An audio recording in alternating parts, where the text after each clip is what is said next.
Are we on? Well, 4 o'clock. Good afternoon, everyone. Welcome to this info session briefing that we've got. I think well, before we start, just wanted to introduce. Sorry, There's need a name. Sarah. Oh yes, there's Sarah. Sarah Brunton. I'm from Hornby Community Board member, and we've got Helen Broughton-Riccarton. Thank you. Hi. And I think we've got Councillor Mark Peters from Hornby trying to cross the road. Thank you. Yep. And we've got Tyler, there's Mark. We've got Tyler, Councillor for Riccarton on Zoom. Kia Kia ora, Tyler.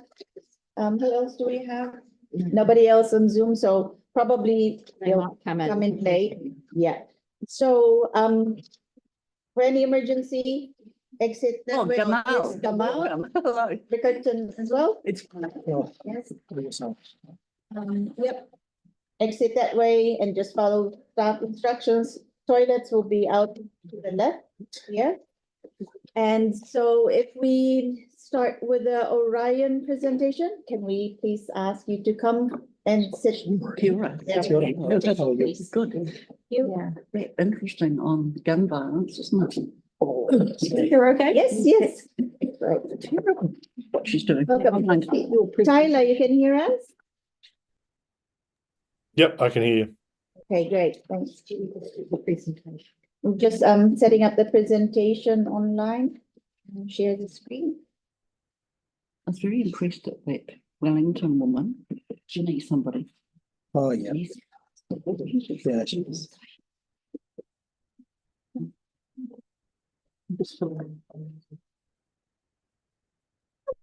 Sweet. All good to get started. Well, kia ora. My name's Paris. I'm the project engagement lead from Orion. With me today, I have Paul DeVol, who is Orion Head of Customer and Communication, and Richard Milson, who is our project manager from Kinetics, which is like our delivery arm. And so I really appreciate your time. As an overview of why we're here today, I'm talking to you about an upcoming Orion project that expands into part of your board area. I'll look to cover, see if this works. Is this switched on? On the side? Put it at the left. What? The light's coming out. Yeah, and so the red line. Ricky? I'll just do it. Come on, push the next one.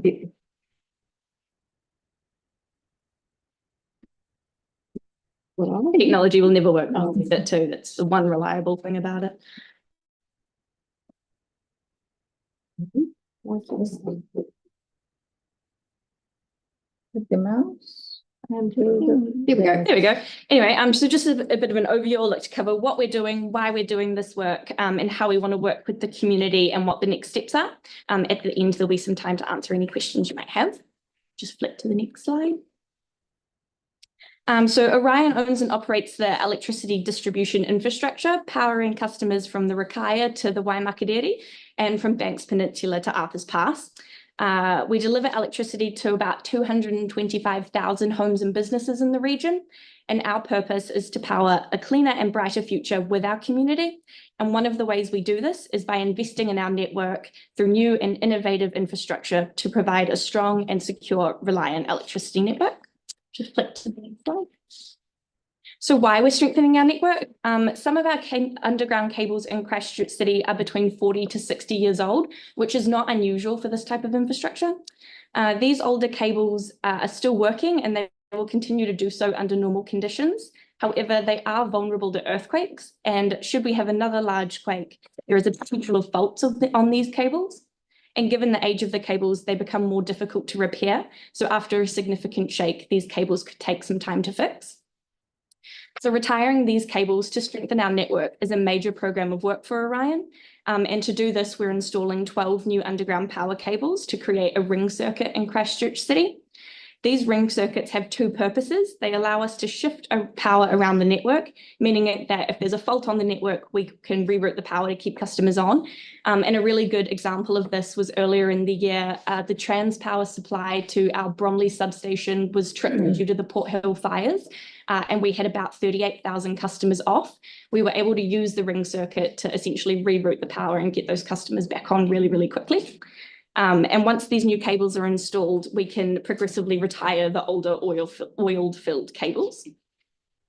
The new cables are sized to accommodate for future growth and for our increasing demand for power. You might be aware that in June this year, we finished installing the first of these 12 cables from the Bromley substation to the Milton substation. We're now moving on to the next of these cable projects and taking the lessons learnt from Bromley to Milton into this next stage of work. Just flip to the next slide. Thank you. So the next project is we're installing a new 66 kV underground power cable from the Milton zone substation to the Halswell zone substation. As part of this work, we're also building switching stations at the Hoonhay and Halswell substations. These will... Just for everybody's information, Halswell zone substation is along Sparks Road, is that correct? Yes. Yeah.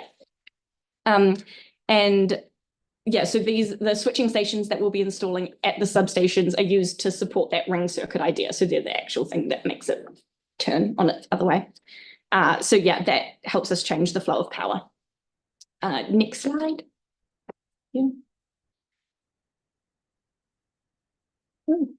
And I think we're just slow. Yes.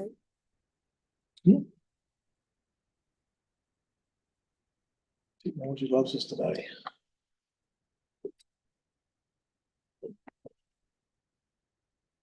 I can keep going, it's just a map, but I'll keep talking about it anyway. So the cable route is 5.6 kilometres long, so it should come up in a minute, but it goes from the Milton Zone substation along Milton Street, down Frankley, and then along Sparks Road. When it comes to construction and installing the cable, we do this work in zones, so we'll split the work up into smaller sections. As we're still in the investigation stage of how we'll deliver this project, we don't have those defined work zones yet, but these are usually between 600 to 800 metres long. We're also splitting the work into two sections to help get the work done quicker. So there will be two construction teams likely working at different ends, and it can be helpful to think that Hoonhay substation might be a rough halfway point. This will mean that there may be different zones open at different times. So there could be work happening on Sparks Road and there could be work happening on Milton at the same time. Again, we're in the planning phase, so we don't know exactly what that looks like or what the traffic management will be or when they'll be open, but we're starting our investigations into what that could look like. Let's see if we can get onto the next slide. I've still got a little circle of death. Yeah, well, I can just wing it from here, it'll be fine. One of the key lessons learnt from the Bromley to Milton project was how beneficial a construction methodology called ducting is. And ducting is essentially big orange plastic pipes that you can see in that photo up there, that we thread the cable through later.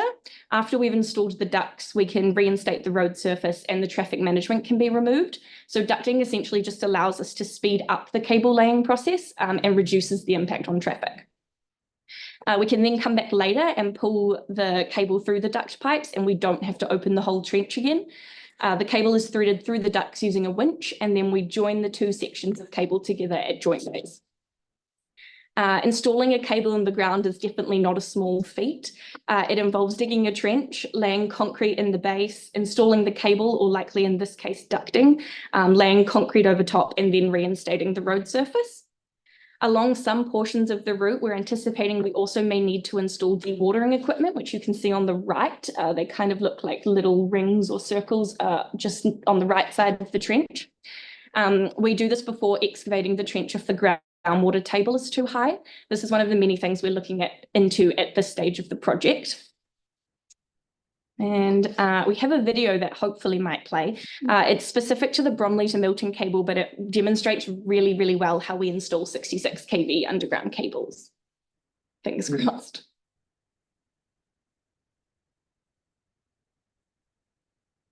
I think if you just click the next one, it should play automatically.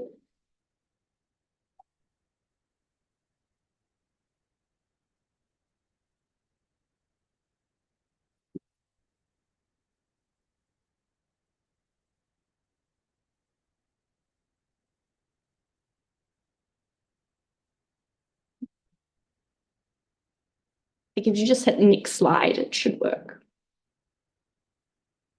Oh, no, it didn't work at all. That's disappointing. Anyway, that's okay. So installing the cable is a really big job, and that video was going to hopefully explain it better than I could. But for us to do this work safely for community and our crew, we have to set up traffic management where we're working. This traffic management setup could include lane diversions or closures, one-way systems, road closures, detours, manual traffic control, reduced speed limits, or reduced on-street parking. There's a lot of factors that come into determining what traffic management we use and when we use it. Each zone could look slightly different in terms of what traffic management is set up. And we don't know what this looks like yet. We're still in the planning phases, but that kind of leads on to my next point, is that we're currently refining, I'll just go next slide. Thank you. We're currently refining the program and investigating how we can minimize the impacts on residents, businesses, and road users while we complete these essential works. As the cables are installed underground, it's really important we have a strong understanding of the entire cable route and what it looks like beneath the surface. This includes identifying where the current services are, what the groundwater condition is, what the water table looks like, and what's the surrounding environment that we're working in. We're working really closely with our contracting partners at Isaac's Construction to complete this investigation work, and all of the information we gather at this stage will then be used to inform our construction planning and help to determine how we best deliver this project. We're also looking wider than just our own work to build an understanding of what other work in neighbouring areas is happening and how we can help people get where they're going safely. The investigation work will take around 4 to 5 weeks to complete along the entire cable route. This work involves digging a small hole in the road. It's usually really, really quick. And once we have all the information that we need, we backfill the holes and then we move along the cable route. There is sometimes noise generated from this work because we do have to remove a small section of the road surface, but it is usually quite quick, and we can use mobile traffic management to move along really, really quickly and hopefully minimize disruption to people around. We'll let communities know about this work when we're in the areas, and our Orion customer support team are also available 24/7 that can answer questions or concerns that anybody has. Once we've completed our investigation work and made our plan of how we're going to deliver the project, I will bring this back and I'd love to present it to you. Next slide. Just, do you want us to see if we can get the video? I've got a Yeah. somebody to help me. Not Get the video.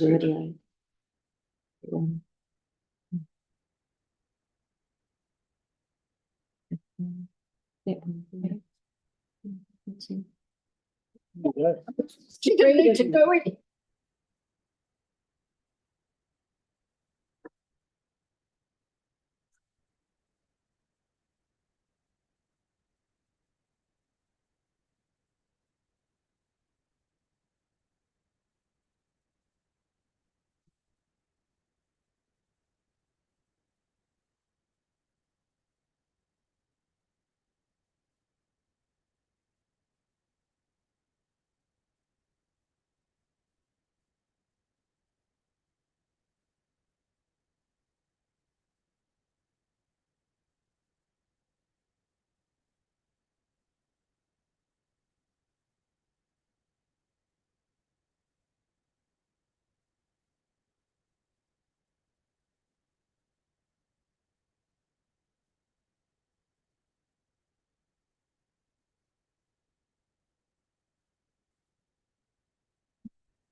Yeah, that was much more eloquent than I was. Sorry Okay, about but anyway, and we'll just go to the next slide. Thank you.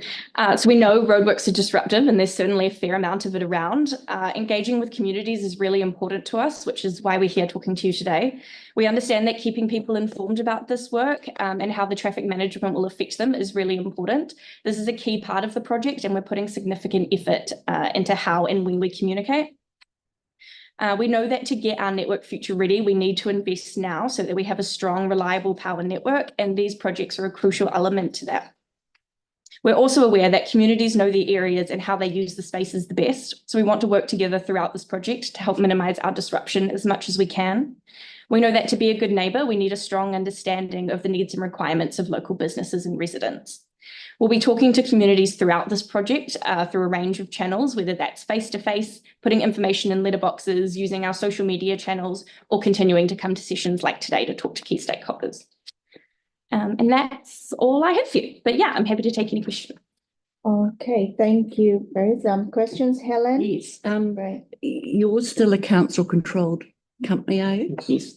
And in terms of Transpower that's been in the news recently, you feed into Transpower or they feed them to you?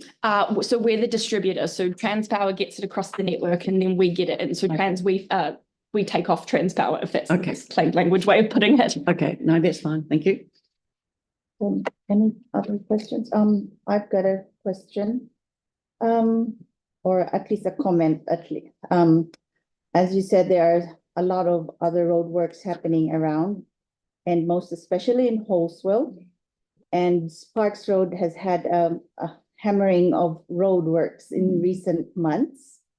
When are you looking at probably starting this? Because Sparks Road right now is also being scheduled at some stage for some roadworks at the intersection near the Halswell substation.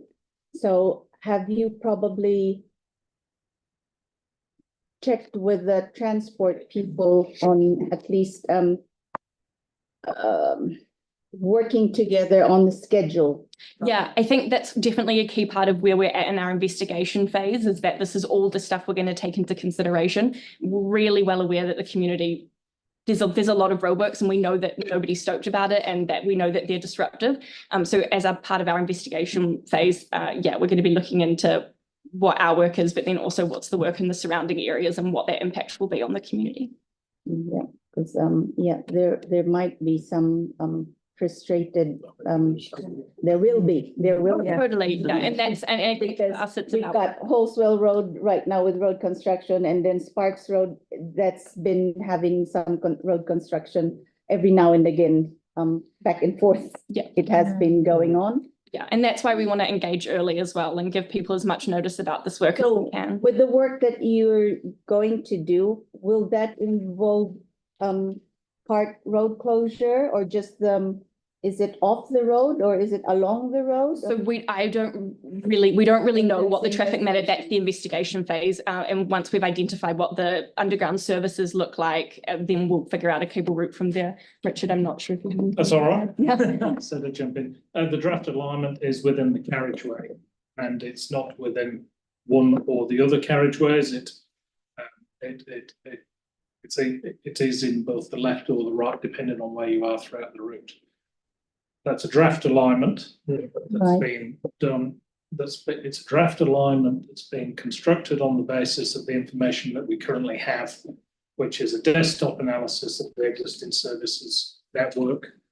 And this initial phase that Paris is talking about is to go out and improve the locations of them, and then to rationalise both the depth and the location. All right, thank you, Mark.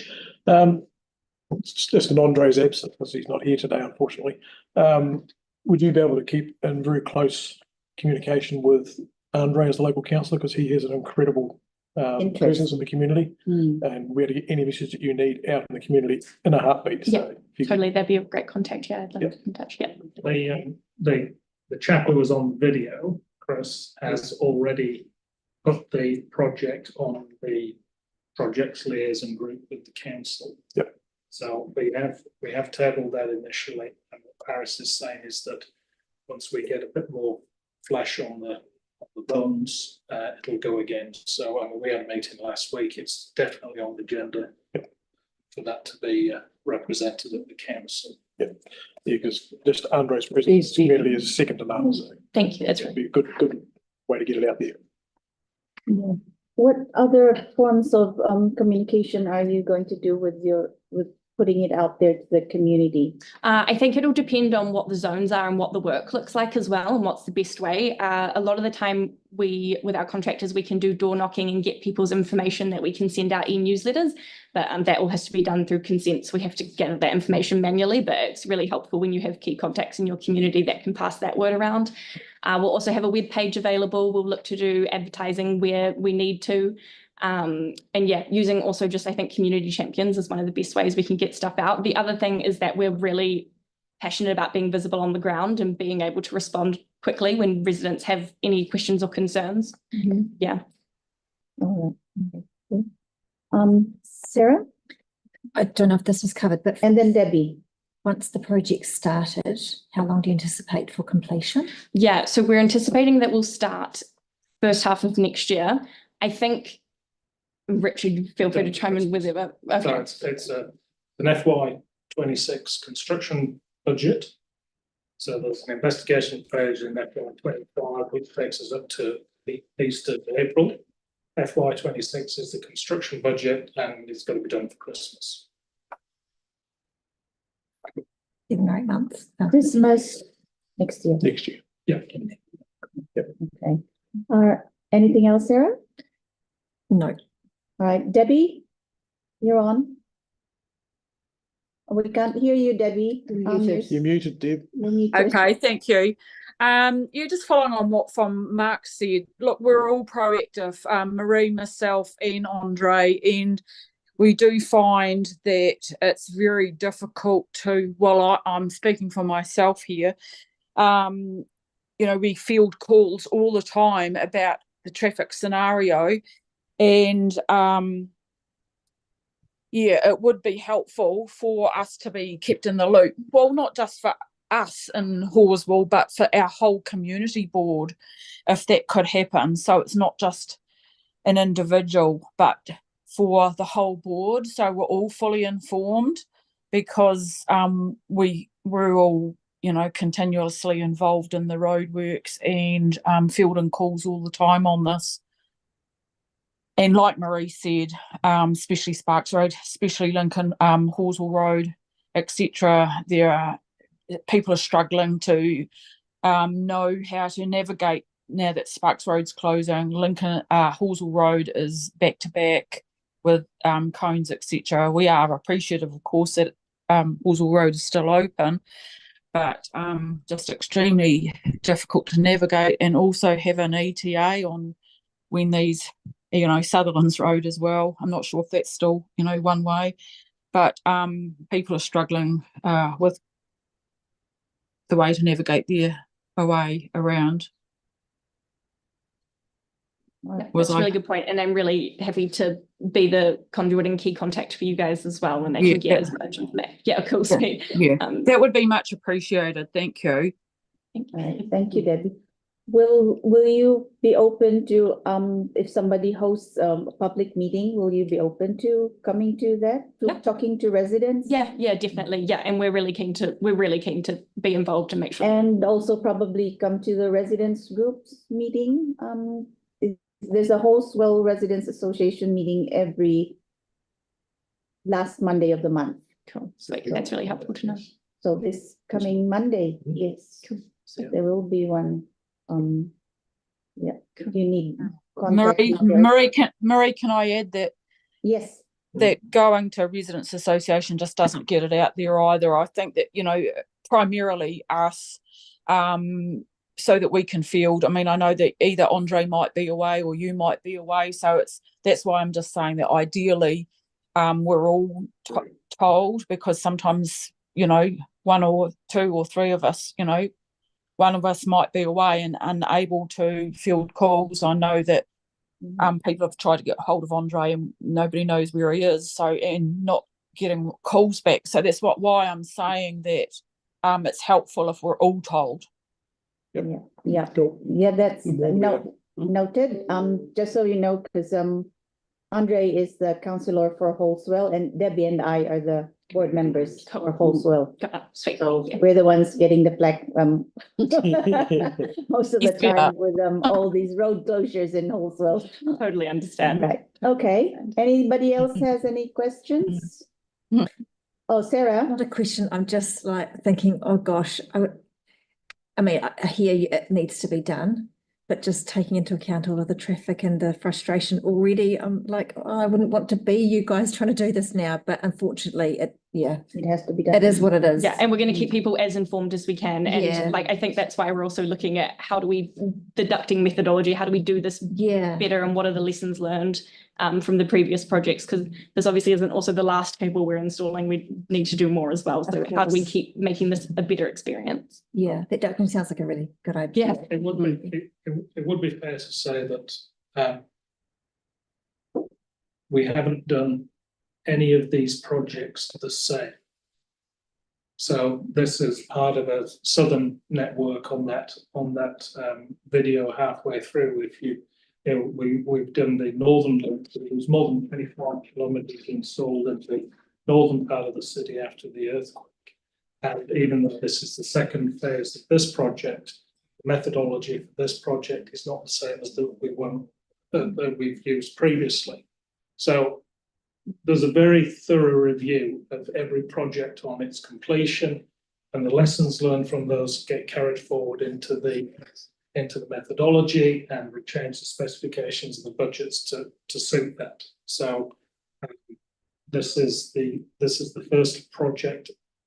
If we go back 10 years to when we were doing things post-earthquake, we didn't put anything in ducts because putting cables in ducts derats the cables, which means it's a more expensive cable. On this project, everything is going to go into newer ducts, which means that the work sites that we're talking about are considerably shorter than previous. So on previous projects, you've cables that are approximately 1 kilometre long. You've got to dig one trench and be working in the second trench to put the cable in the ground. So historically, we've had 2 kilometres of road affected. What we've got in this methodology is we've got a relatively shorter side. And so the opportunities for just having traffic lights and passing traffic around the site rather than a massive deviation are much more easier. And it means when you go through intersections that you don't have to plates in them for weeks on end, you can just actually go through and do it. So it has been an iterative process, and the methodology gets revised every time. And we think that the methodology that we've got for this project is the one that will have the least impact on the residents. Thank you for that. Yes. And I think if I could just offer some Yep. reassurance, but we worked with Isaacs on the project to run from Bromley to Milton. And I was personally engaged with some of the residents on that route. And Sue too was the local councillor Yanni. So we had some great engagement there.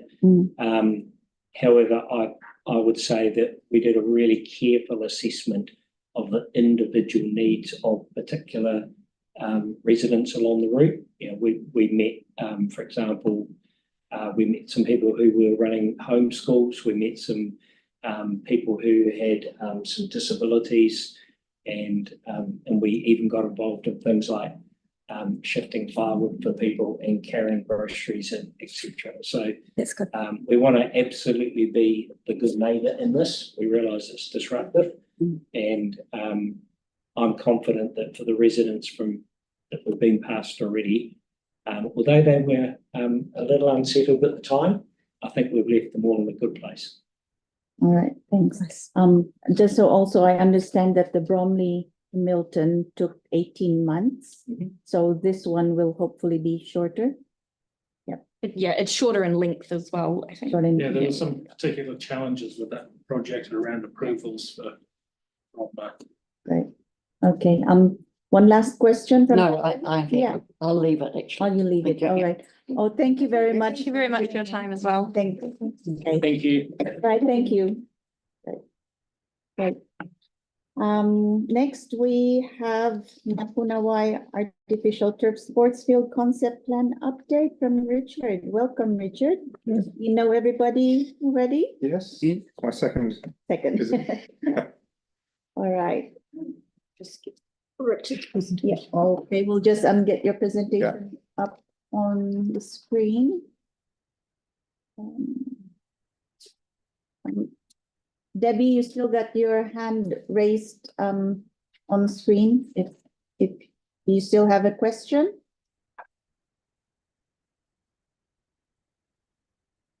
Debbie, are you there? Debbie? She just Debbie? forgotten to take it down. Yeah, but And yeah, then gone away. and then gone away. All right, we'll come back to Debbie because I know she's interested. Oh, well, this is Wigram. No, I'm here. Sorry, I couldn't Right, find the yeah, button. I was just saying you've got your hand up. Yeah, no, I did Yeah. hear you. I couldn't find the button. I'll take it down now. My apologies. Okay, all right, We'll cool. ignore you, Debbie. Thank All you. right, thank you. Okay, Richard, you can. Thank you, Kia ora. You want to try the Clicker. clicker yourself? Oh, yeah. Oh, It's Karen working. couldn't make it work, but it's it's on. It is on. It is on, It might work for you. hopefully. Yeah, well, slight change of subject, but there is a common feature that we're going to need power to the site. So yeah, good to meet the previous presenters. So this is the second briefing that I'm making on this site to you. You'll be aware, I think it's back in June, we had a presentation with my colleague Guy Williams, the project manager, about the location of a maintenance depot on the site. And I'm not specifically going to talk about that because that's a separate project that I don't have a lot of involvement with. So it doesn't work. Working. Sorry. Oh, there. Oh, there it is. Yeah. Was that me or you? Yeah, No, no. that's Oh, okay, good. So what I'd like to update you on is the progress that we're making with the proposal to locate and install 2 full-size artificial turf sports fields. And these are the first of 6 hubs that we will hopefully install over the next 10 years as part of the Sportsfield Network Plan that was approved by full council at the end of the last financial year. And be happy, obviously, to receive any questions about it. If I can't answer them, I'll take the questions away and come back to you, hopefully with answers. And then finally, just to go through the next steps, what we're working on. So just to remind you of the site, it is part of the Waipuna Sports Complex, but it's separated by the Southern Motorway. And where we're looking at, in particular, is the site between Wigram Road and the Southern Motorway. In the last time we met, can't quite get this to, doesn't work on the screen for some reason. Anyway, on the left-hand picture, the top left part of that was where the maintenance depot is going, which I'm not specifically talking about because that project is well underway. So I'm really talking about all the area that's left, which is the area in light green. And it's on there that we eventually would be wanting to locate these 2 sports fields, the associated car parking, the changing room facilities to service the sports fields, and also a turf farm, which we will grow turf in so that we can maintain and repair the new stadium when that opens in April 26. So just to go through where we're at on the technical side, there are really 6 elements to this, and we're partway through. We need a reasonably detailed landscape design, and these are all requirements for applying for resource consent for land use. We need to work out how we're going to change the levels on the site. So the landscape design and the earthworks modelling are reasonably well advanced, but obviously it's an iterative process, sort of one feeds into another. We have completed a light spill assessment, and this is all so that we can satisfy the requirements of the district plan and not distract drivers driving along the motorway. In fact, I think it's more likely to be the other way around, to be honest. We need to be confident that when the fields open and you've got 4 teams playing and there are whistles blowing and people supporting teams and so on, that the noise spill is within the district plan noise limits. A particularly difficult aspect of this site, as it is with most sites, is managing the stormwater, because we don't want to overload the system when we get a 1 in 50 or a 1 in 100 year rainfall event. And the general sort of approach to this nowadays is that we contain the stormwater on site before it's released into the network. Well, that means having a rather large hole in the ground, essentially, to act as a retention pond to store the water temporarily. And that takes up space. And then the other big challenge on this site, of course, will be linking it with all the other developments of that intersection, which is quite tricky, the intersection on Wigram Road with the entrance to this site, and then making sure that our car parking assessments and the traffic design for the intersection are managed appropriately. So I'd say we're probably about 70–80% of the way through the bulk of it, in terms of just designing or getting enough design so that we can go out to consultation and we can apply for resource consent. So this is the sort of layout that was in your report. It's actually advanced a little bit since then, which I'll show you. But basically, you've got those 4 main areas: the 2 fields in the 2 shades of green, the turf farm beneath, which is about 1 hectare in size, so about the size of a full-size playing field, the car parking area to the right, and the maintenance depot up at the top right. So is the road at the top? Wigram Road is at the top, yes. Southern motorway at the bottom on the angle. Okay. Yeah. We have, as this process evolves, just changed the layout a little bit. So I'll wait till we've got that reasonably cemented down, I think, before we would put that out for public consultation. Really, the only difference, if I just flick back to the previous one, is that we've taken the road out of the turf farm because we want to grow as much turf as we can. The reason for having the road is the logistics thing of getting the grass basically off the site, but we're working around that. And you'll see the car park when you're going to go to the next slide. You'll see how there's now a big blob of green in it, and we've lost a few car park spaces. I mean, this is not set in stone yet, but it is where we would have to retain stormwater in the event of heavy rainfall. Interestingly, we don't, according to the district plan, we don't actually have to provide any specific number of car parks for a sports park, which wouldn't really work here, of course, because it's going to be a well-used facility for sure, particularly since it's the first one. So just to give a bit of background to why we're doing this in the first place, I mentioned the Sportsville Network Plan that's been approved and the commitment to providing 6 hubs around the city. There's a lot of demand for these. We had over 300 submissions on the LTP relating specifically to the artificial turf from the various sports groups.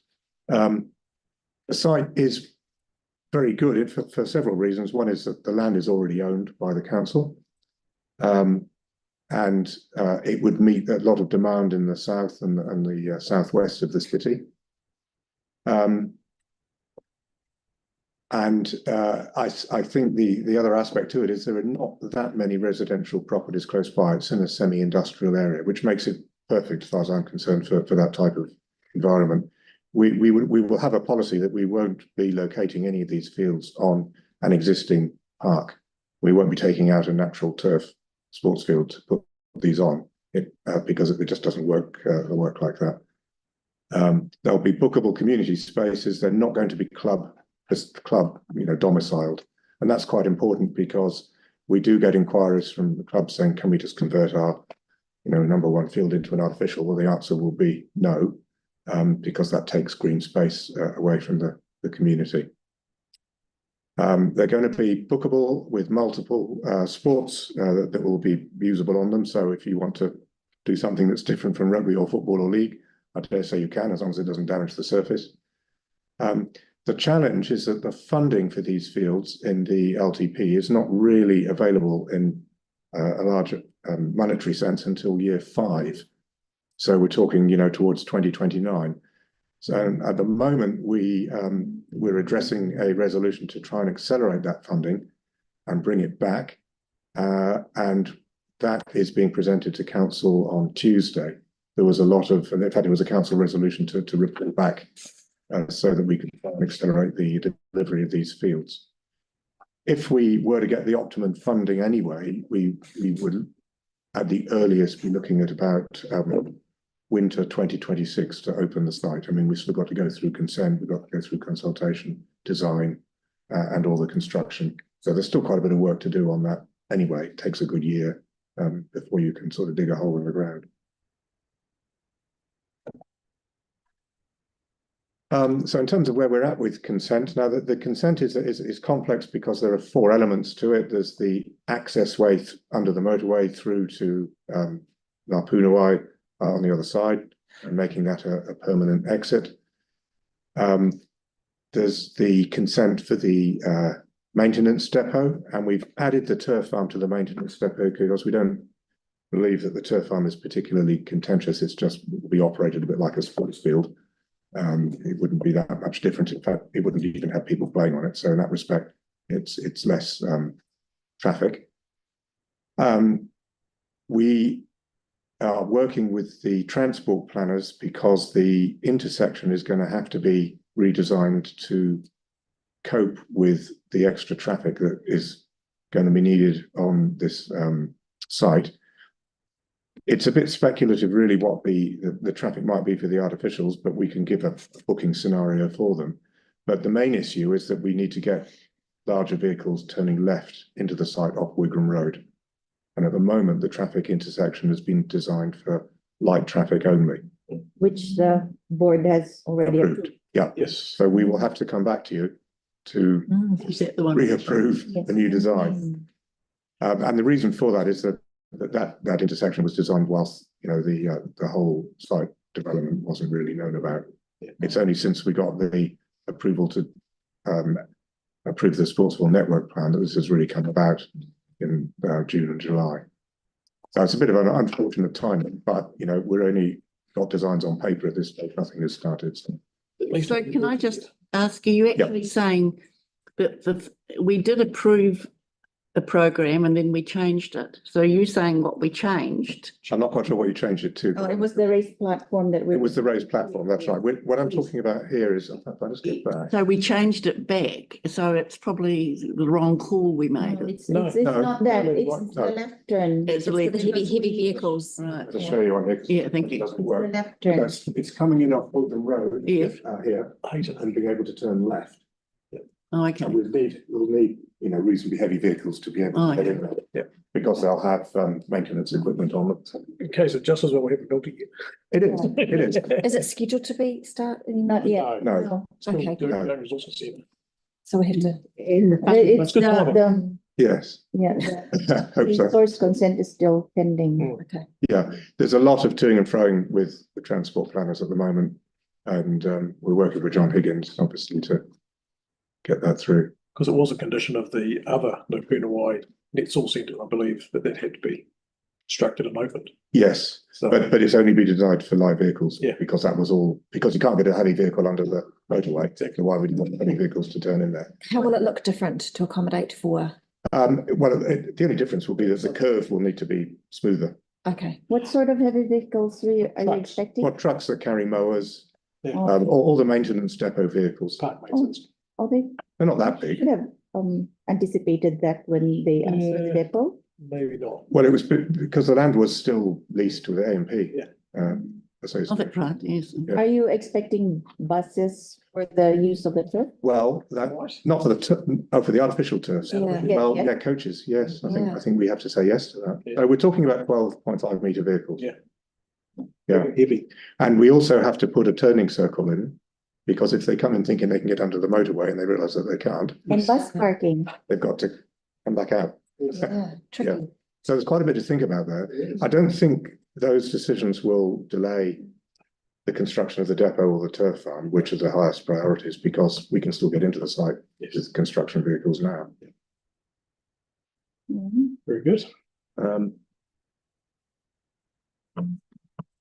So consent has been lodged. As I say, we've got 2 consents in at the moment. We're working with the Novo Group to manage that process, and they're currently going through the iterations that they need to before they're finalised. As I said, we'll need to come back, it won't be me, but probably David Sun from the Transport Project Manager will need to come back to get approval for the redesign of the intersection. And I'm not quite sure what the process is, but I believe that will have to go back to the full council for approval in the same way that the original one did. I'm not sure about that, don't quote me on that. So the original approval, the board had a component with the cycleways that had to go to the council as a part A. And because the plans were changed and the reference and council's approval were to design plans, 1, 2, 3, 4, and they'll now be design plans 1, 2, 3, 4, 5, 6 with small changes. We'll probably need to go back to the council for that to be updated. Yeah. So that would just be as part of the board approval, we would do another part A. Another part A. Yes. Oh, Just a good, Yes, I know. good question. are you open for questions already? Or do you- I think that was it. Just Just very briefly, I put these up because you might wonder what the turf farm is. That's what it will look like as an area that we grow turf, but the turf is hybrid turf. It's which means that it's a mixture of artificial and natural grass, and it comes in very large rolls about the size of those round hay bales that weigh about half a ton each. So it's not small little bits of turf. It's seriously big pieces of turf that weigh, they're 10 meters by 1 meter. And it's that technology that's used to repair a playing field in a stadium that's been damaged by a concert. So that's just what those photos are. It's like a carpet, really. That third photograph on the top from the left is stitching the carpet together, and literally you grow grass on a carpet. And that gives it the strength to pick up and survive being transplanted and have all black scrums on.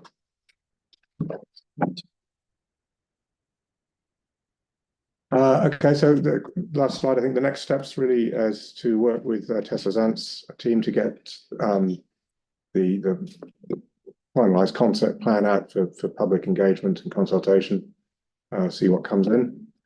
At the same time, in parallel with that, complete our technical assessments to support the resource consent applications, and then at some point, hopefully before Christmas, come back to you for approval to proceed. All right, Very thank you. Gamal, you have a question? I've just got because I'm very familiar with this site and this place. I always drive down there. So you were mentioning the tunnel under the motorway or the southern motorway. Yeah. Is this going to be available for public when there's no games?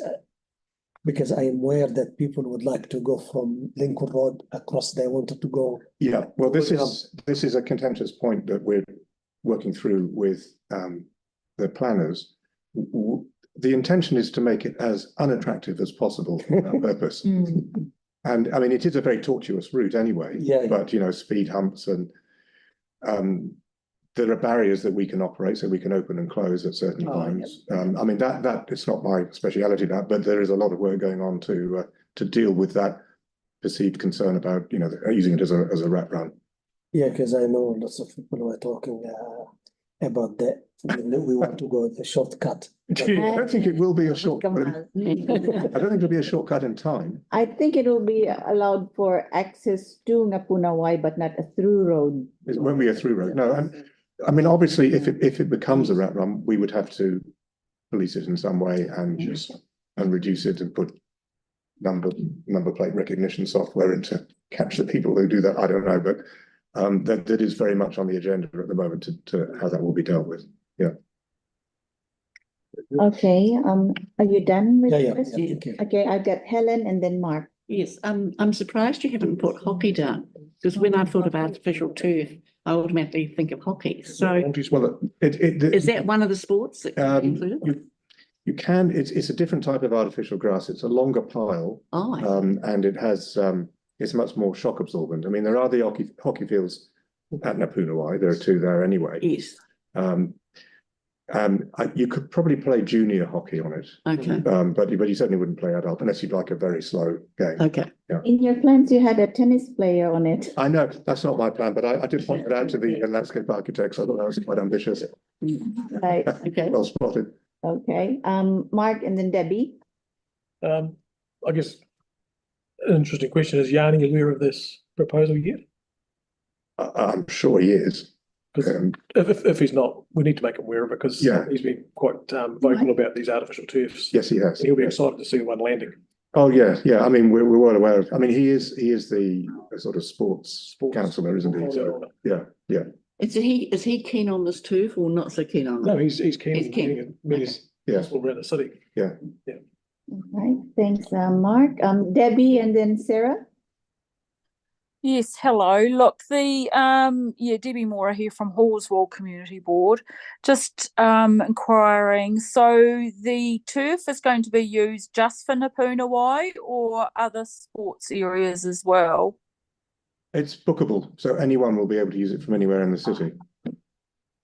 No, I mean the turf that you're growing, that you're using to repair other areas. The turf farm. The turf farm, sorry. Sorry, the turf farm, yes. The turf farm. Well, I guess we have to wait and see what happens at the Kaha when it opens. I mean, that is his primary preference, but if we're growing a hectare and we only need half a hectare on an ongoing basis, and we've got half a hectare to dispose of, the obvious choice is to use it in sort of goal mouths and high wear areas on community fields around the city. Okay, and so you're looking at regrowing that turf farm perhaps on an annual basis, or?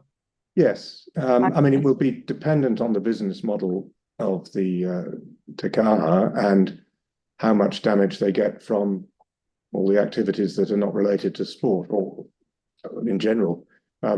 Obviously, the preference is not to damage the turf so that you have to dig it out and replace it, because that's quite expensive and quite challenging. But we have to have it. We need a spare field. You know, that the whole business model of the stadium is a multi-use arena with as many non-sport events as sport events. And if we get, whilst it's designed for big concerts to be on the northern stage pocket off the field, if we were to get an Ed Sheeran who needed a centre stage, that will wreck the field, and we need to be able to replace it, and quickly. We don't want to wait another 8 weeks for it to grow back. And at the southern end, and under the solid bit of the roof, is where there'll be cut down concerts, where there'll be a much smaller stage for smaller events, and we don't really know what sort of damage that's going to create yet, but we need to be prepared to fix it. So when you're talking concerts, are you talking concerts where? In Te Kaha, in the new stadium. Oh, right. Okay. Yeah. Right. Oh, right. And okay. And of course, I'm assuming if you've got residual from the turf farm not needed anywhere else, of course there probably will be. Are you able to sell it to public, commercial? No, it's not. They'd need to bring a concrete cutter to remove it. It's it's reinforced turf. It's a mixture of artificial and natural. It's 50 millimeters thick, and it's brutally strong stuff. You need specific machinery to. We can probably do a site visit when it's done. Yeah, we'll give you a site visit. You took the words right out of my mouth there, Marie. I think so. It's not growing at the moment. When is it? Oh, when is it? No, the intention is to get it in the ground sown next April. Okay. All being well, we've just ordered the material, just about to order the material. Comes from Europe. So just following on what Marie said, would there be a chance for a site visit from the board? Oh yeah, sure. Yeah. Without doubt. Yeah. Wonderful. Thank you. Yeah. Right. Thank you, Debbie. Sarah and then Helen. Thank you. Will the turf farm be fenced off? So it's not publicly accessible? Well, yeah, it will be. Yeah. It's a bit risky to leave it open. I mean, you've got two choices. You either fence it off and draw everyone's attention to a fenced off area, or you don't fence it off and hope no one notices. The lush green grass. What we don't want is, if we don't fence it off, it's bound to get used for kickabout, unbooked play. Of course. Yeah. 2 meters high mesh fence. And also with the stormwater area. Yeah. So is that definitely going in that place of the car park? Well, it needs to be as big as that area. I mean, Right. exactly where it goes is not certain. not the lawn area. Well, the trouble is the ground doesn't fall that way. It all falls of to course. the east. So There be pipes then directing water to that. yeah, but you've still got to have full. We're actually going to have to raise. We're going to end up with about 8,000 cubic meters of very good topsoil that we can get rid of somewhere, and then we're going to have to raise the height of the artificial turf anyway, so that we get the discharge of water sufficiently. Right. So it's naturally the site falls from west to east anyway. A drain down on that corner by the entrance. Yeah, Just a shame to have to Yeah. put it into the existing car park. yeah. I mean, the car park, as shown on that concept drawing, is I think about 258 car parks, which is more than we need. Okay. We probably will end up with about 150. And if you've got 4 teams playing simultaneously, you could have, I don't know, a couple of hundred people there. Mm. Yeah, I mean, we want to encourage carpooling. We would hope we can get it on the bus route. You know, all that needs to happen really. Mm. We just don't want, because the Waipuna is challenging enough with the traffic and parking. We don't want to make it worse for sure. On your bike. Yep. Yeah. All right. Very good. Yes, yes, I hadn't understood it was a different sort of turf. Yeah. Why would a rugby club or rugby group or a soccer group book it? Is it for if their own ground is very damaged through rain? Well, because we want them to use the artificial turf in preference for training, so that they don't destroy the natural turf ground that they have as their home. Oh, okay. Yeah, and particularly for football too. I mean, Kashmir Tech is a big supporter of this. Yep. Okay. Well, like Halswell turf's Well, great in the winter. It's constantly. Yeah. Oh, yeah. Yeah. Yes. So it's really so that they don't damage the council turf as much. The right turf. Pretty well, yes. Yeah. Yeah, and if once we have 6 of these hubs, or even 2 or 3, we can take the pressure off. We may find we have surplus sports fields, in fact, and can use them for other things. You probably won't though, with a growing Probably population not, no. and a younger population. Yeah. Right. Okay. Debbie, you still got your hand up? Do you still have a question? Debbie? No, I'll take it down. Thank you. Okay, thank you. All right. Gamal. Yeah, Thank just you. got this new road here that separates the Christchurch Southern Motorway, the service road.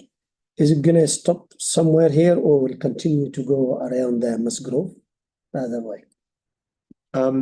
You can see from the photo, it's Yeah, so let's go back. So you're talking about, and this doesn't work on the screen. You're talking about the service road that Yeah. goes around here, that will go around the turf farm. yeah. Well, that will connect. We intend to have a walkway connection from Musgrove. It is a Oh, yeah. walkway, not But it's a a walkway. vehicle. Yeah. No, Walkway. well, they wouldn't. It's only a 3-meter wide path. I mean, it's big enough for a service vehicle, but it's not a roadway. Oh, yeah. We wouldn't be encouraging it to be used for that. Good. I've Okay. got a few questions. They've knocked out a lot of my questions here already, Okay. so I'll just whiz through this one in no particular order, just when I thought about it. You mentioned about this is the first of 6 hubs. Have you already considered where the other 5 might be? We're always considering it. We've probably got 2 others potentially available, but I'm not in a position. Not to yet, say okay, I don't want but you've to already. raise expectation. We have the geographic areas of Yeah. where they'll be, but They'll be spread around the city. absolutely they will, and we want them on main traffic routes, easy to get to, preferably brownfield or undeveloped sites, you know. But the trouble with a artificial turf is I feel it has to be managed much like a library or a swimming pool. You know, you can't have it just open for general use because they just get wrecked. Right, So they have to be bookable, and then they've got to be managed. right. And then on the consultation, so have you discussed the consultation plan yet? Not yet. yet? Tessa is aware of it. I spoke to her yesterday, so this is, you know, obviously with your blessing, I'll talk to her tomorrow and we'll get on to it. So So, we don't have a strategy yet, but she'll develop that. all right, yeah, because I was gonna ask about the consultation plan and all that, so it's not Yeah. yet been. Well, I've got to get the drawings finalised so that we don't end up consulting on something that then changes. Right. Now, on the plans itself, the more detailed plans, so you mentioned you've cut down on the car parking and there's no car parking requirements, but how many car parking spaces are you providing? Well, I mean, we're going to be looking at around 150 as a minimum, I would think, 100, preferably 200, 200, yeah. And you have how many in Napunawai? 800 odd. 800 odd. Yeah. Right. Do you have bus parking? We haven't. We have a turning circle for buses, so I don't see why we couldn't have a bus drop-off area. I mean, we're going to have to make this a multi-use car park because when we harvest turf off the turf farm, we will want to, which will be at 4 in the morning or something. We'll want to use the car park as the loading area rather than building a loading area in the turf farm. Okay. And then on the west side of your plan, you have their existing planting to be removed. It's adjoining Musgrove. Yes. Why is that? That's native planting, I presume, because all around, both sides are native planting, existing native planting, so that's to be removed. Why? I don't think I haven't. Don't quote me on this, but I don't think it's all native planting on that side. I think there's an area of willows, but I could be wrong. I'd have to talk to the landscape architect as to why that's been. I was just like that. assuming that's probably being removed. You're going to provide some access No, there? I No, don't think so. No. it's just being removed. And Does it say removed, Yes. not replaced? Okay, I can follow up on that. all right. And then, Gamal picked up already that gravel chip, so it is a walkway rather than vehicle access. Will the fields be accessible to the public when it's not booked, or will there be gates and locked at certain times? Well, that'll be up to recreation, sports and events, how they manage it. I don't think we're that advanced in our thinking yet, Oh, okay. but I can ask. And the depot, Yes, will that be secure from the users of the certainly will. turf? So Yes. they, because I see also there's vehicle access between the depot and the turf, Yes, artificial turf, but that's for maintenance, I presume. yes, But yes. It'll be like there'll be locked gates. the botanical gardens. It'll be Yeah. like that. Yes, it'll be secure for sure. The bunds along Wigram Road, how high are they? The bunds are usually about 3 meters, something like that. 2 meters, 3 meters. I don't know the detail. I think it There is a was cross written section on quite the wide, plans. right? I Yeah. just couldn't make it out.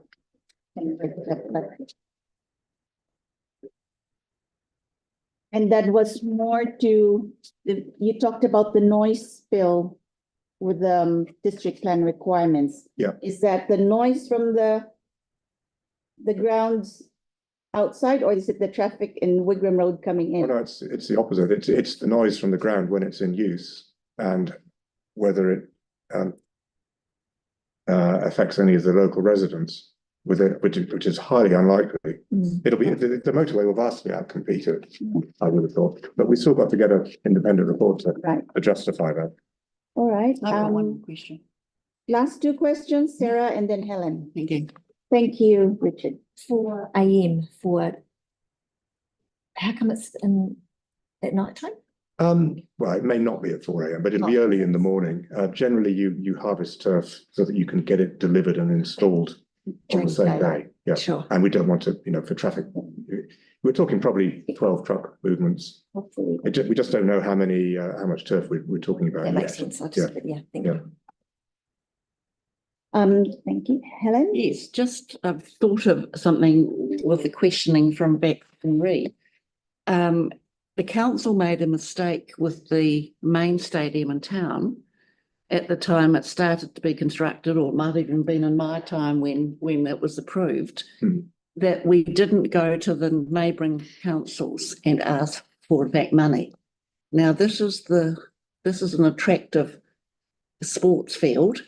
So has there been any thought to ask the neighbouring councils to contribute? Because we don't want them booking it up and our people are disadvantaged. Yes, fair point. Would you just have a look at that? Yeah. Yeah. Operational.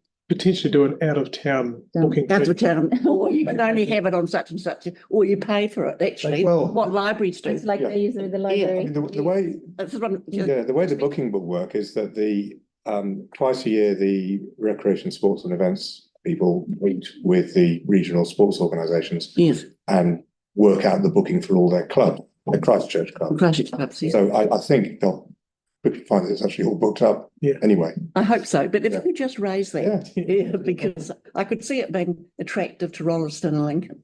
Well, Rolleston they have their own. They have I went Are to they the recently. same thing? Yeah, Oh. they've got one of these. Yes, Yeah. but I can see Yeah, that well- they're actually bursting at the seams and Yeah. stalling, aren't they? Yeah. I can see them. They've got money to build too. We've got a really deep issue there that we build facilities which the outlying councils use. It's not Yeah. just this one. Yeah. Yes. You want to see the number of people in the southwest who use the dog park out of Bremerton? There's a lot of them. Right. Yeah, I know. It doesn't. I think it's more coming in though. Yes, that's my view of it, isn't it?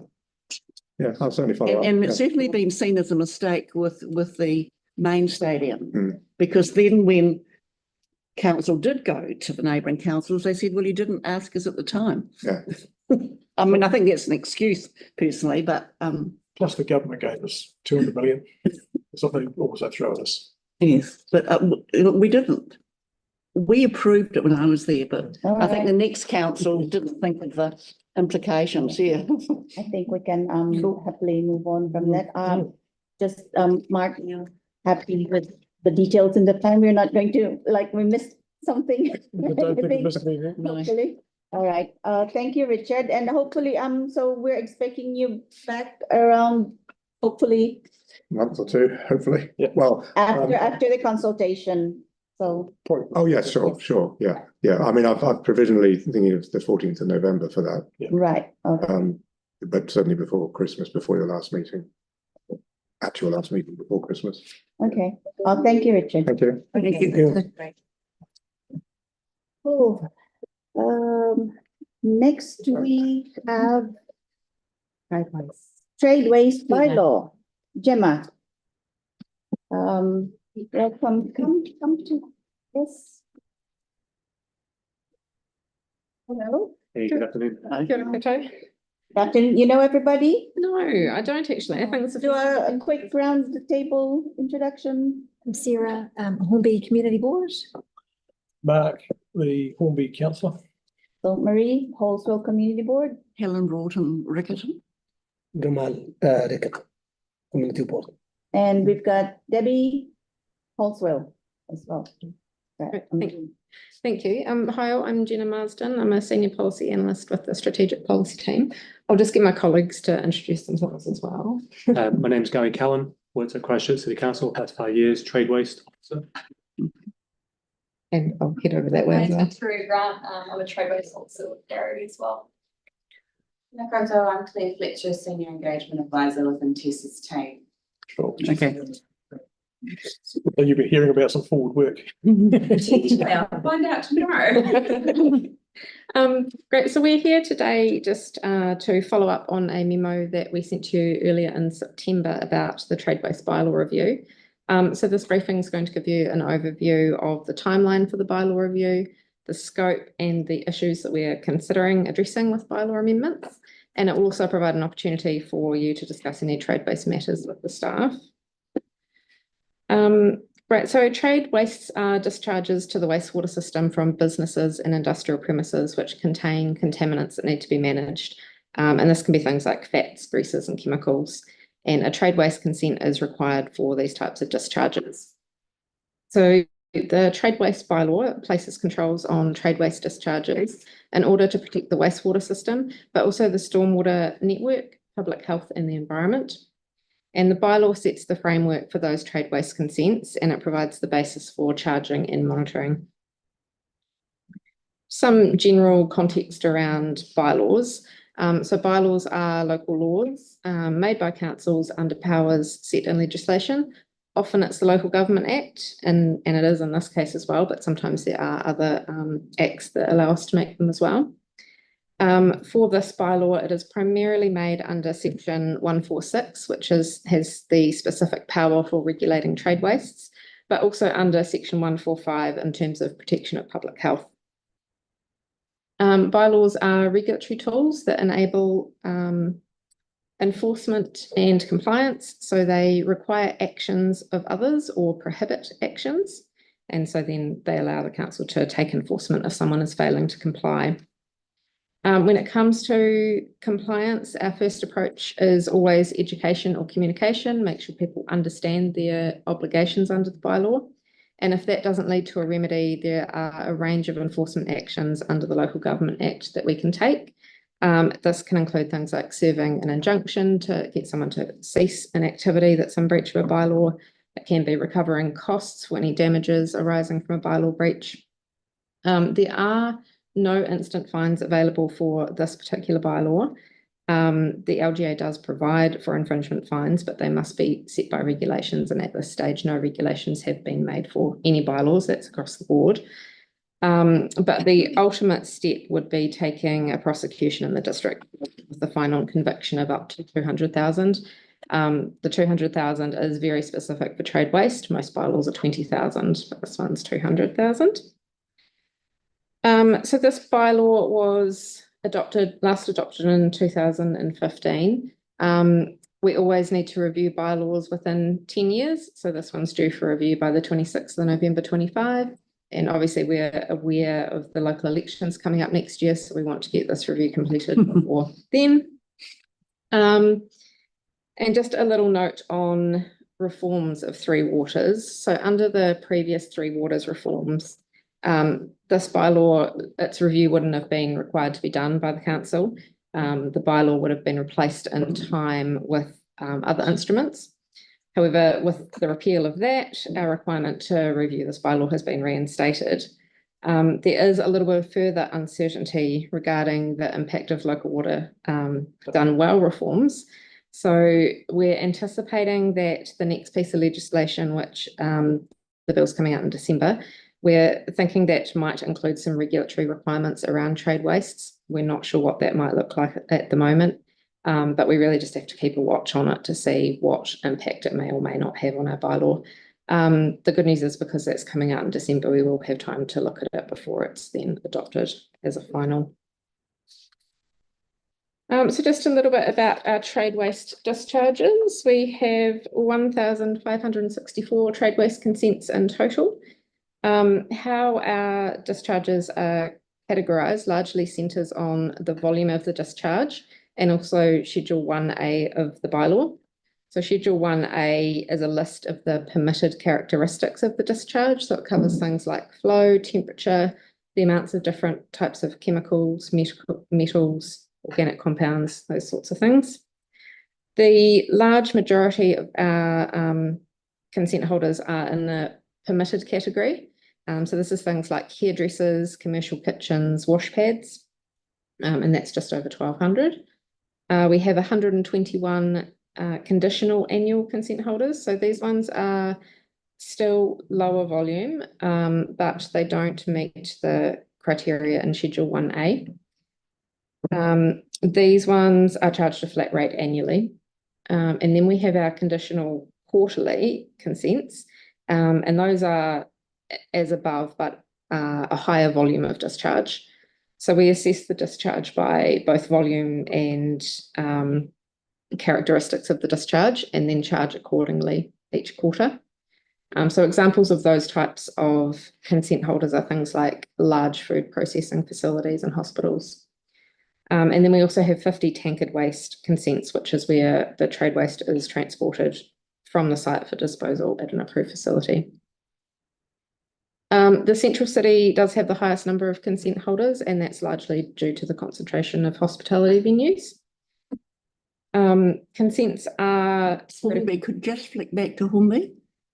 Hornby's second highest, is it? Yeah, yeah. And that's industry largely, is it? Yeah, so there are particular concentrations in particularly Hornby and Sockburn.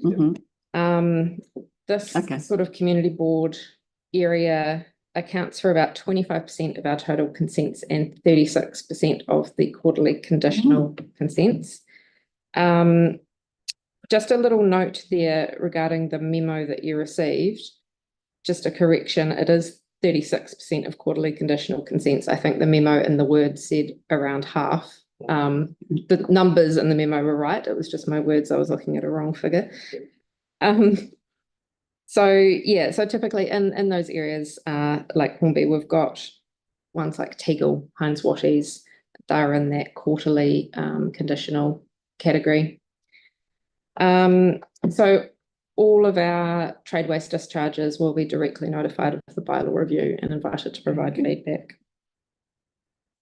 In terms of the bylaw review process, we can kind of chunk it into an internal and external phase. So we're in this first stage at the moment in that internal phase where it's really the analysis and evidence. So we're identifying issues, assessing how the bylaw's been working, whether there are any new emerging issues or regulations that we need to reflect in the bylaw.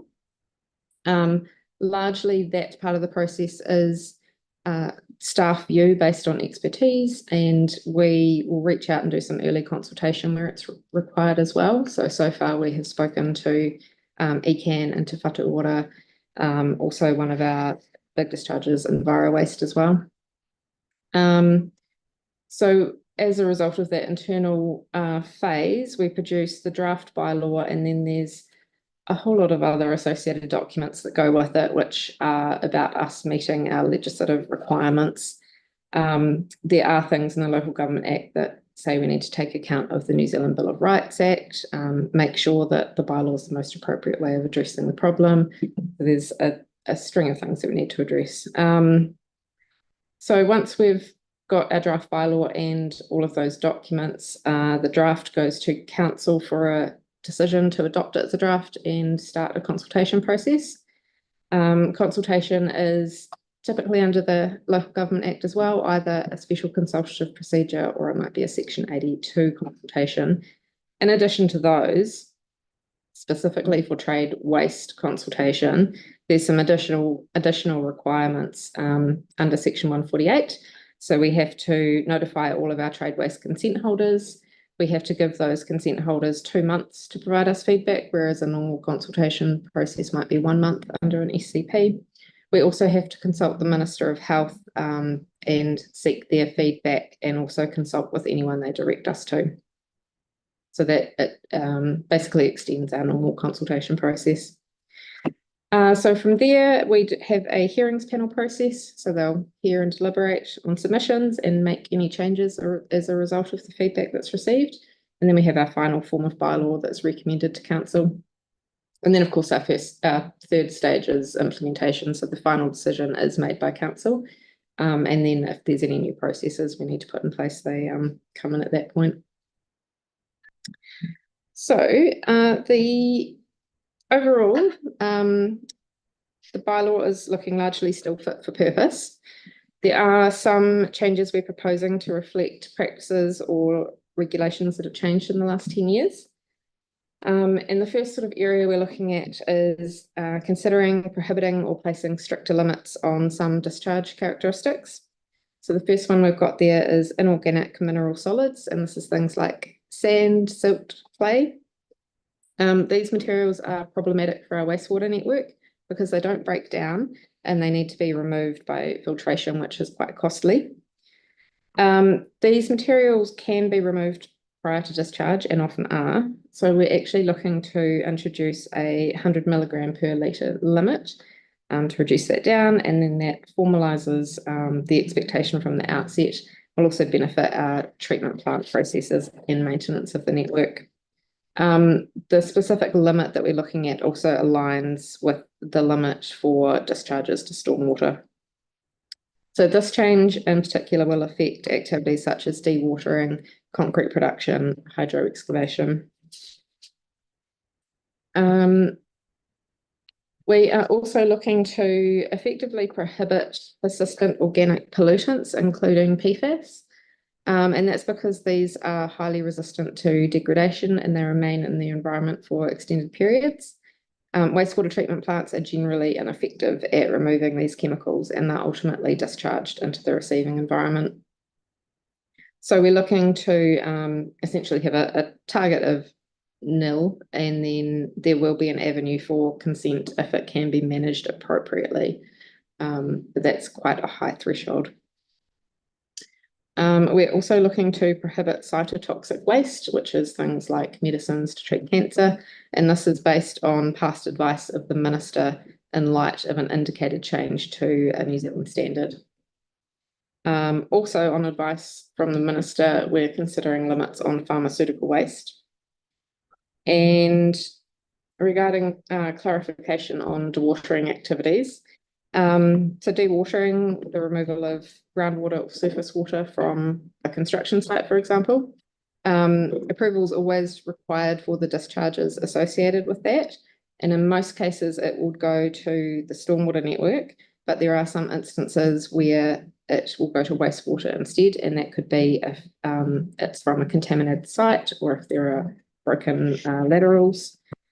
So operationally, we aren't making a change because how we've been handling it at the moment is when it is approved for discharge to wastewater, that company or person is required to get a trade waste consent. However, our bylaw just needs to be really clear that in those circumstances, a trade waste consent is required. We are reviewing provisions related to tankard waste discharges, and this is largely because our tankard waste facility became operational in 2016, which was after our last bylaw review. And we just need to make sure our current bylaw provisions are reflecting current and best practice. We are looking to strengthen consent decision-making provisions, just to clarify that considerations might be wider than biophysical. And this is particularly in relation to some of our requirements under the Local Government Act. Some decisions may require us to consult with mana whenua before issuing a decision. And lastly, we're looking to introduce an expiry on permitted consents.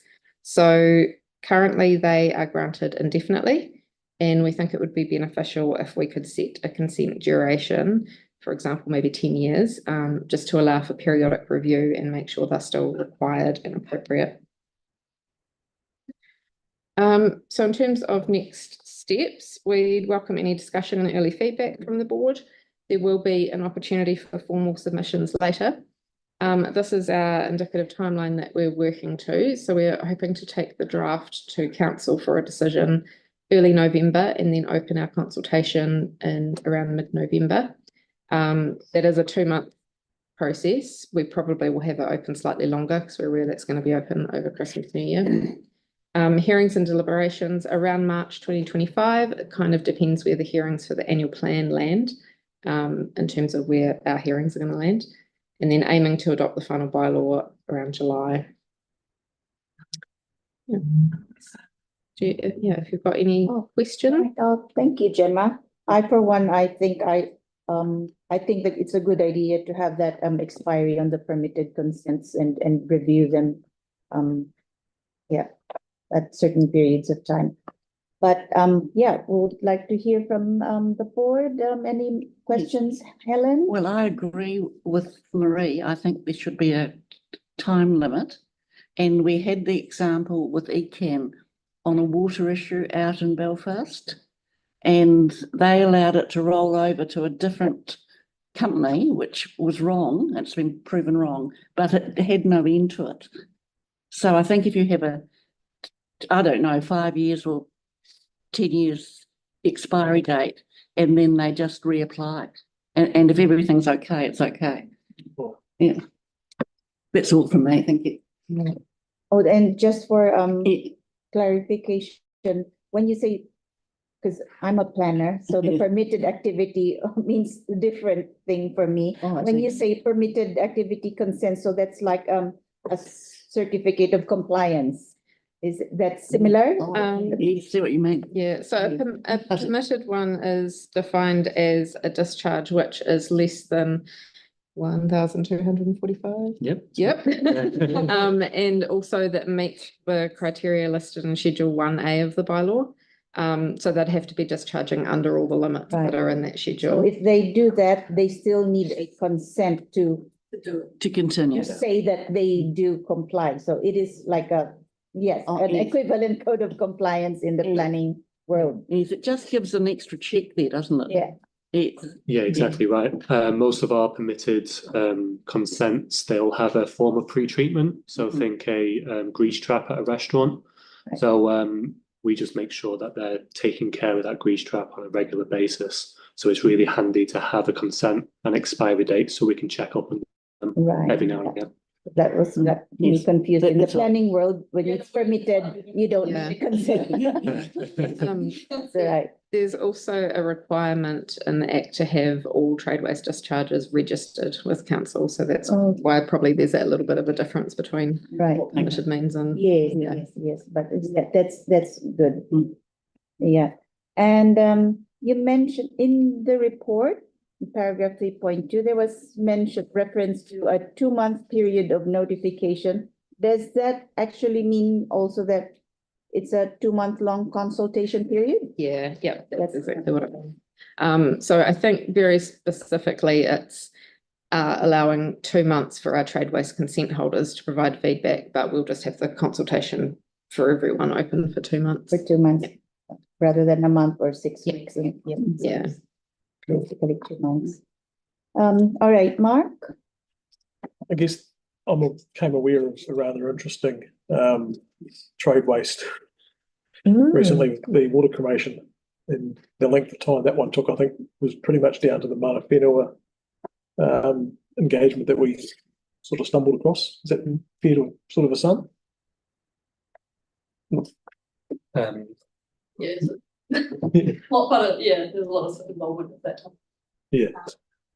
Yeah, and I guess you'll see more of these coming forward as well, water cremations. Yeah, there's one in town, I'm sure there'll be more that'll. Yeah, it's the first one in New Zealand. So Yeah. I think it's quite popular overseas. So yeah. So hopefully as we get the next ones, we'll be a bit more efficient in our processing of the trade waste consent.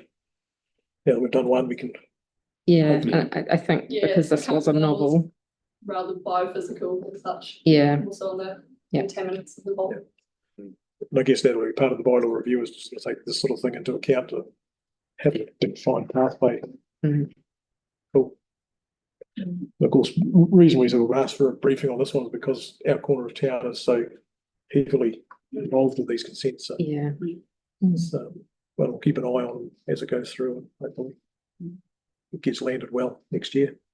Thanks, Mark. Helen? And I haven't been involved with this at all, and I've been around for a long time. Does trade mean a commercial property? I mean, it doesn't mean council.